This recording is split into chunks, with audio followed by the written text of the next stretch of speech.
வணக்கமுங்க. இன்றைக்கி என்னோடய பழமொழிங்க. சோறு கண்டாடலாம் சொர்க்கங்க. அந்த கால் வயிற்று கஞ்சிக்காக தானுங்க நம்ம இவ்வளோ தூரம் பாடுபடுறோம். அந்த கஞ்சியில் நம்ம உயிர் வாழ முடியுங்களா? சொல்லுங்க பார்க்கலாம். அதனால் சோறு கொண்ட இடமெல்லாம் எல்லாத்துக்கும் சொர்க்கம் தானுங்க.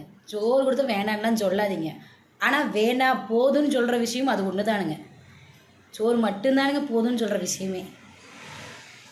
ஆனால் அது உண்மைங்க. பழமொழியில் என்ன சொல்லியிருக்காங்க தெரியுங்களா? மார்கழி மாதத்தில் வர பௌர்ணமியில் சிவனுக்கு பச்சரிசி சாதத்தில் அபிஷேகம் பண்ணுவாங்க. அந்த அபிஷேகத்தை பார்த்தா பார்க்குறவங்கள சொர்க்கத்துக்கு போயிடுவானாம்மா. அன்னைக்கு செத்தாலும் சொர்க்கத்துக்கு போயிடுவேன். அதுதானுங்க உண்மை. மார்கழி மாதத்தில் சாகரம்லாம் சொர்க்கத்துக்கு போயிடுவான்னு சொல்கிறாங்க. இது உங்களுக்கு பிடிச்சிருந்தா எனக்கு ஒரு லைக் போடுங்க, ஷேர் பண்ணுங்கள், ஒரு சப்ஸ்கிரைப் மட்டும் பண்ணிடுங்க கண்ணு, சரிங்களா?